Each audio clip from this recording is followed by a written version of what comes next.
रविवार के दिन भी रहे उसके लिए बहुत धन्यवाद। आज हमारे साथ दिल्ली प्रदेश के माननीय प्रदेश अध्यक्ष श्री आदेश गुप्ता जी भी हैं, उनका भी स्वागतम।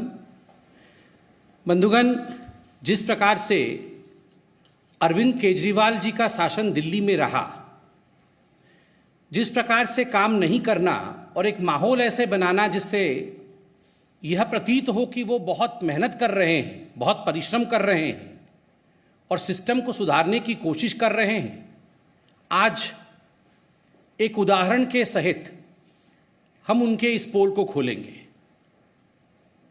काम न करना, केवल काम का फिक्र करना और फिक्र का जिक्र करना, यह अरविंद केजरीवाल जी का यूएसपी रहा है।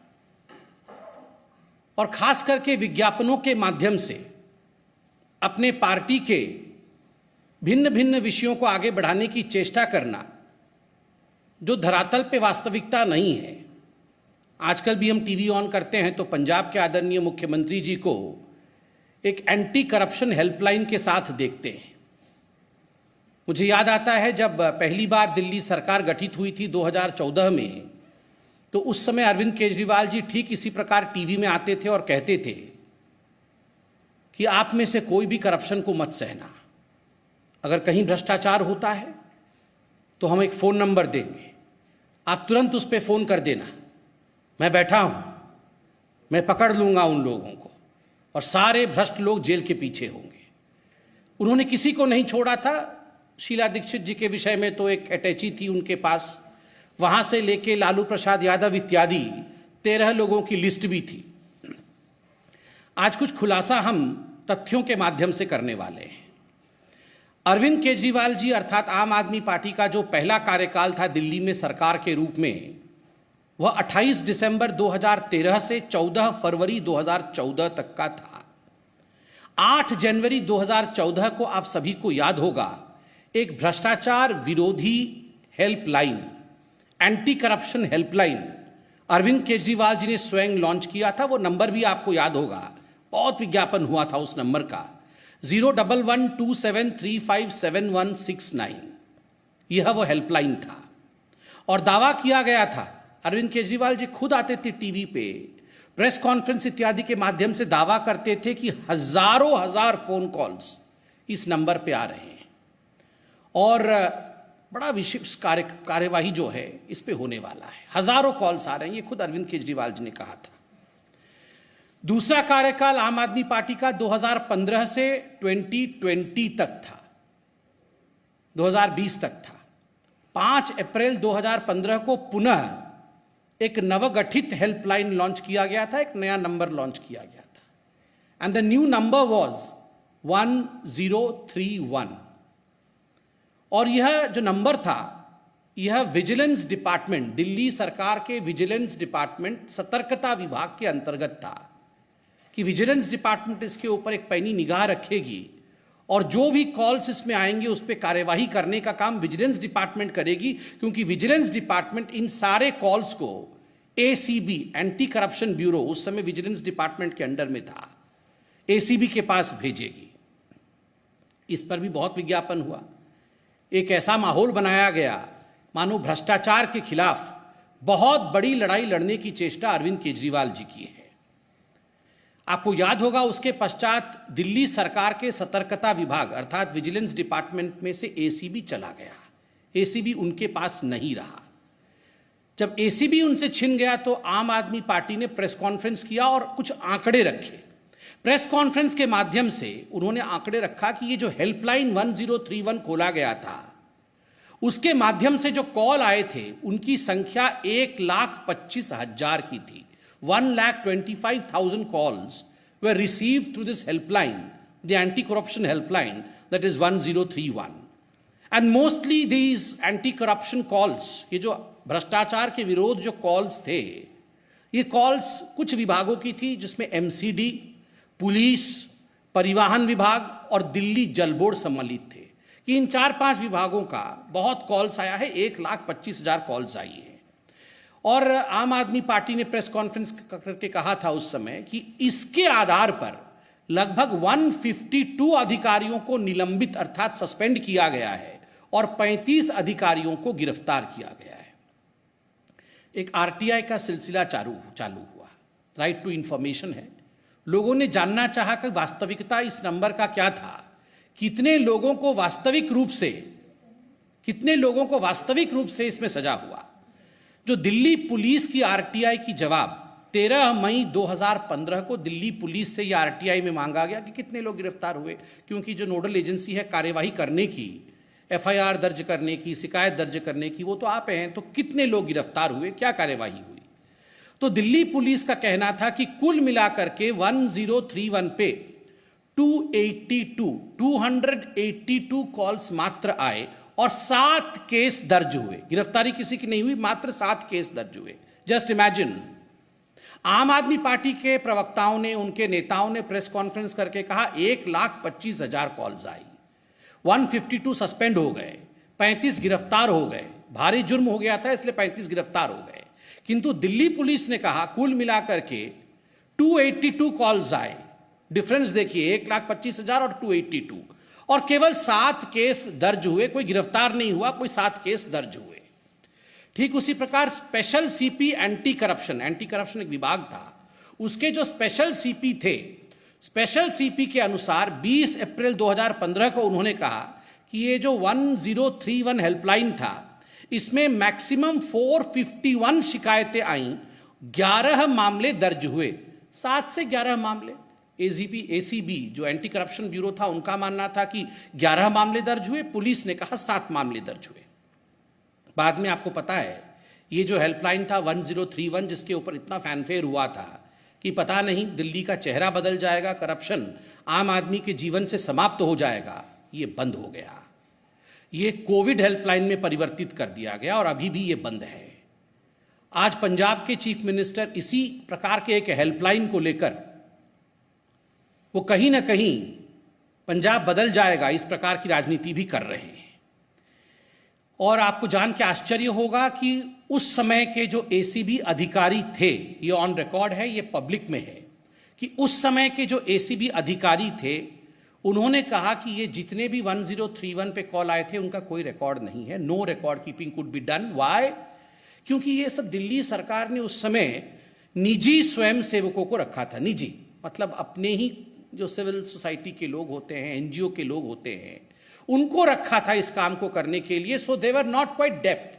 उनको पता नहीं था कि इस प्रकार इस हेल्पलाइन को हैंडल करना है, इसलिए कोई रिकॉर्ड कीपिंग नहीं हुआ है। इसलिए यह बताना संभव नहीं है कि वास्तविक रूप में किसी पे काम हुआ है या नहीं हुआ है। खोदा पहाड़ निकली चुहिया, एक मुहावरा है। आप सोच के देखिए, इतना कुछ कहा गया था। अरविंद केजरीवाल जी किस तरह हाथ ऐसे ऐसे करके प्रेस कॉन्फ्रेंस करते थे रोज कि हम भ्रष्टाचार समाप्त कर देंगे, आप बिल्कुल डरिएगा मत, मैं बिल्कुल हूं ना, आप फोन करिए, मैं बैठा हूं, सारा भ्रष्टाचार समाप्त हो जाएगा, क्योंकि ये हेल्पलाइन ही सब कुछ है। कुछ नहीं हुआ, किसी के खिलाफ केस नहीं हुआ है, कोई जेल नहीं गया है, इतने वर्ष बीत गए। ये जो इनकी रणनीति है, कुछ नहीं करना, केवल जिक्र करना और जिक्र का फिक्र करना, आज उसी विषय में ये प्रेस कॉन्फ्रेंस है। और बाकी बहुत सारे विषयों को लेकर अभी आदेश गुप्ता जी, हमारे दिल्ली प्रदेश अध्यक्ष, आपके सामने रूबरू होंगे। माननीय आदेश जी। धन्यवाद माननीय संबित पात्रा जी। अभी सभी पत्रकार मित्रों को मेरा नमस्कार।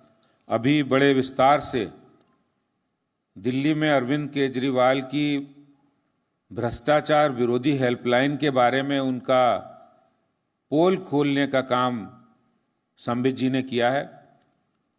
और दिल्ली के मामले के अंदर भी मैं कुछ बातें आपके सामने साझा करना चाहता हूं।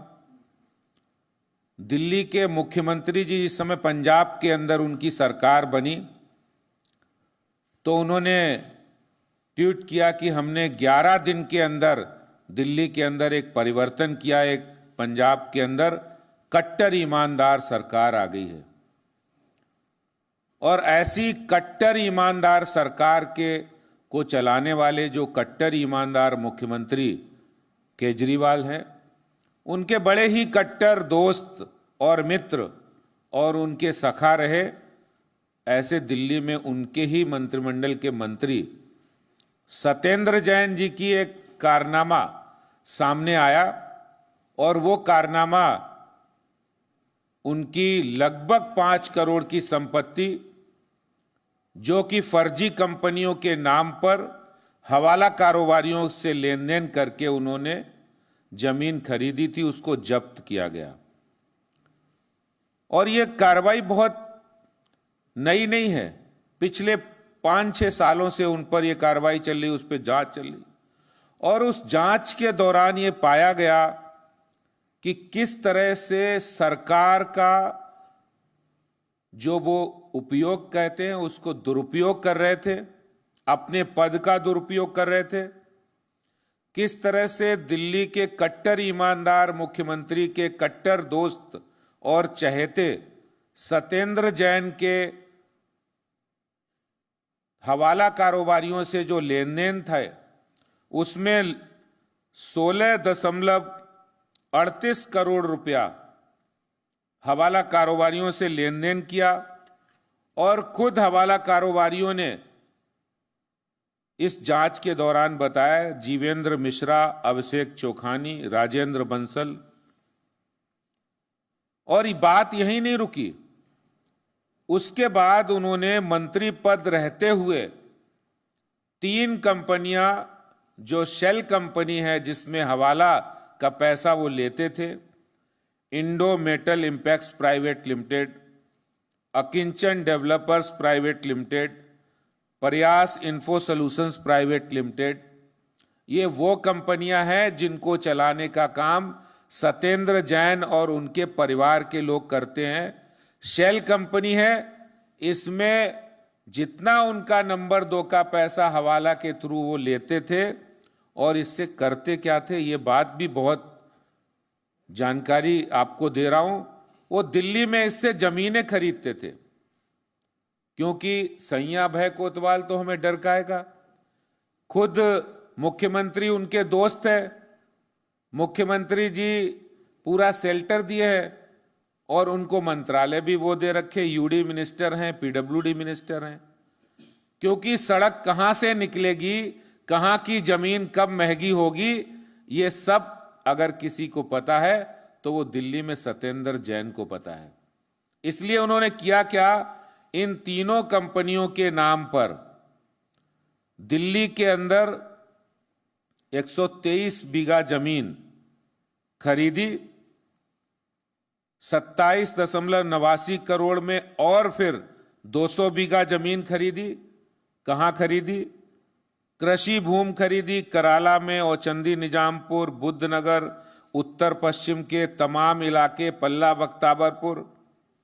और वो जहां जमीनें खरीदते थे उससे पहले वो वहां सड़क नहीं बनी होती थी, क्योंकि इनके पास पीडब्ल्यूडी मिनिस्ट्री और यूडी मिनिस्ट्री है, इसलिए उनको पता था कि कहां जल बोर्ड की लाइन पड़नी है, कहां पर विकास होना है, और वहां वो सड़क बनाकर वो जमीन उससे भी ज्यादा महंगे दामों पर बेचने का काम ये दिल्ली सरकार के मंत्री कर रहे थे, जिसमें कार्रवाई हुई है, उनकी जमीन जब्त की गई है। ये मैंने एक खुलासा कट्टर ईमानदार मुख्यमंत्री के बारे में, कट्टर ईमानदार सरकार के बारे में कहा है, क्योंकि उनका काम नहीं है, इसीलिए वो कोई कार्रवाई नहीं करते हैं। जितनी भी जांच के बारे में संबित जी ने बताया है, दिल्ली जल बोर्ड के 60,000 करोड़ रुपया दिल्ली जल बोर्ड को इन्होंने दिया। आज अगर कोई एक सामान्य से सामान्य गृहिणी भी होती है तो 25, 30, 40 हजार रुपये घर का खर्चा होता है, उसका भी क्या आय और क्या व्यय है उसका भी ब्यौरा होता है। लेकिन 60,000 करोड़ रुपए का ब्यौरा दिल्ली में अरविंद केजरीवाल सरकार ने अभी तक नहीं दिया है। 7 सालों में 22 पत्र सीएजी ने इनको लिखे कि भाई आप हिसाब किताब बताइए कि कहां आपने ये खर्चा किया है, कहां पे आपने किसको जल बोर्ड में कहां खर्चा किया है, नहीं दिया है। और आखिरी पत्र में सीएजी ने साफ लिखा है, इसका मतलब आपने फोर्जरी की है, आपने फ्रॉड किया है, आपका इंटेंशन ठीक नहीं है। जहां तक भ्रष्टाचार की बात है, अपने किसी मंत्री को नहीं हटाया, न जल बोर्ड के मंत्री को हटाया, ना वाइस चेयरमैन को हटाया। और यहां तक कि डीटीसी में जो बस की खरीदें की गई, जिसमें 1000 बसें 975 करोड़ की खरीदी हुई, पहले तो टेंडर नहीं किए क्योंकि नीयत नहीं ठीक थी, और जब टेंडर किए तो उन 1000 बसों की खरीद में 975 करोड़ रुपया खर्च होता है और उसके मेंटेनेंस का एक अलग से टेंडर करते हैं, वो 3500 करोड़ का। Presenting B News app, available on Google Play and App Store. Download it now.